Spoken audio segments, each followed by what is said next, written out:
আপনারা আমারে মিথ্যা আশ্বাস দিছেন কেন তাহলে? না দিলেই পারতেন। কি মিথ্যা কথা কইছি? মিথ্যা কথা না, মিথ্যা আশ্বাস দিছেন। বললেন না যে বিয়ের পরে পড়াশোনা করতে পারবো। এসব নিয়ে কথা বলার কোনো কাজ নাই। মাই যেটা কইছে বুঝে শুনে কইছে। আপনিও একই কথা কইতেছেন? তাহলে আপনারা সবাই মিলে আমার মিথ্যা কথা বলে নিয়ে আসছেন কেন?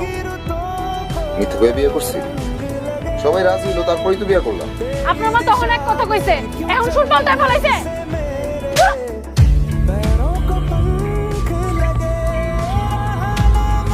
মার সামনে গলা উৎসাহে কথা বলবা না। পড়াশোনা টড়াশোনার দরকার নেই। ঘরের বউ ঘরের বউয়ের মতো থাকো।